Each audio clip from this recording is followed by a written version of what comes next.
Hello friends, welcome to my channel. இன்றைக்கி beef வச்சு ஒரு பிக்கிள் எப்படி பண்ணுறதுன்னு பார்க்கலாம். அதுக்கு முதல்ல பீஃபை நல்லா சின்ன சின்னதாக வெட்டி நல்லா க்ளீன் பண்ணிவிட்டு மஞ்சளும் உப்பும் போட்டு நல்லா பிசைஞ்சு ஒரு 1 to 2 மணி நேரம் நல்லா ஊற வச்சுக்கணும். அது எவ்வளோ தூரம் ஊற வைக்கிறோமோ அவ்வளோ தூரம் நல்லாயிருக்கும். நல்லா ஊறினதுக்கப்புறம் நல்லெண்ணெயில் தான் பொரிக்கணும், வேறு ஒரு எண்ணெயிலையும் பொரிக்கக்கூடாது. நல்லெண்ணெயில் தான் பொரிக்கணும். கொஞ்சம் கொஞ்சமாக போட்டு நல்லா பொரிச்சு எடுக்கணும். அது நல்லா ஃப்ரை ஆகணும். இது ரொம்ப முக்கியம். அது நல்லா ஃப்ரை ஆகலைன்னா இந்த பீஃப் ஊறுகாய் கெட்டு போயிடும். பேட்சாக போட்டு ஃப்ரை பண்ணிவிடுங்க. இந்த மாதிரி நல்லா ஃப்ரை ஆகி இருக்கும்.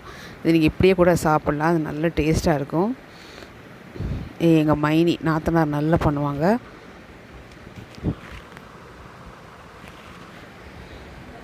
சின்ன வெங்காயம், பச்சை மிளகா, கருவேப்பிலை, நிறைய கருவேப்பிலை, சின்ன வெங்காயம் கொஞ்சம் கூட அரைச்சி கூட போட்டுக்கலாம், இல்லை சின்ன வெட்டி கூட போட்டுக்கலாம். இது நல்லா ஃப்ரை பண்ணி எடுத்தோன்னா அதே எண்ணெயில் இந்த சின்ன வெங்காயம், பச்சை மிளகா, கருவேப்பிலை போட்டு நல்லா வதக்கணும். இந்த சின்ன வெங்காயமும் நல்லா வதங்கி இருக்கணும் அந்த எண்ணெயில்.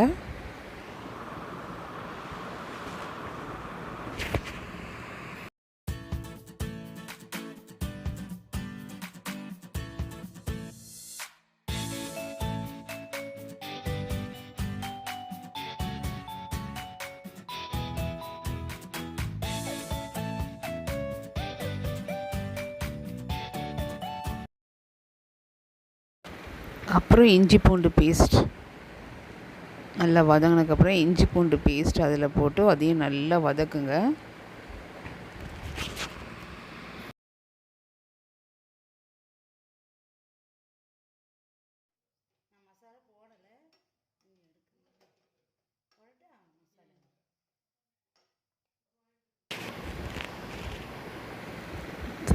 இஞ்சி பூண்டுடைய பச்சை வாசனை எல்லாம் போன பிறகு கரம் மசாலா,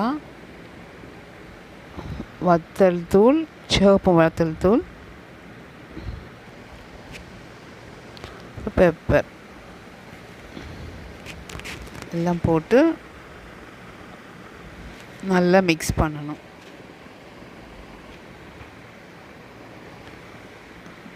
நம்ம மஞ்சளும் உப்பும் போட்டு பீஃபை ஏற்கனவே மேரினேட் பண்ணி ஃப்ரை பண்ணியிருக்கோம். வேணுன்னா கொஞ்சம் உப்பு கூட இதில் போட்டுருக்கலாம், இந்த வெங்காயத்துக்கு தேவையான அளவு உப்பு.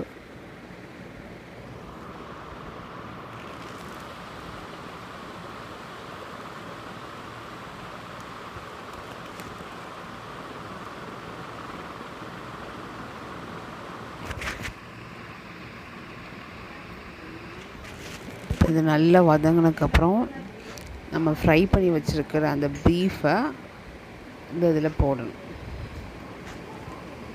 அந்த மசாலையில் நல்லா எண்ணெய் ஊற்றிச்சு பாருங்கள் மேலே. இப்போது அந்த நம்ம ஃப்ரை பண்ணி வச்சுருக்க பீஃபை தூக்கி அதில் போடணும். பீஃபை போட்டு நல்லா மிக்ஸ் பண்ணோன்னே அதை அப்படி சுவிட்ச் ஆஃப் பண்ணிட்டு நல்லா ஆற வைக்கணும். ஒரு நைட் ஃபுல்லாக இல்லை 1 day ஃபுல்லாக ஆறினதுக்கப்புறம் கிளாஸ் பாட்டிலில் தான் போட்டு வினிகர் ஊற்றி ஊற வைக்கணும்.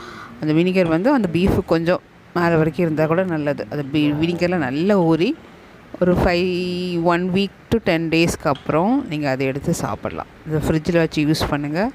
நீங்கள் ட்ரை பண்ணி பாருங்கள், எப்படி இருந்துச்சுன்னு சொல்லுங்கள். Thank you friends.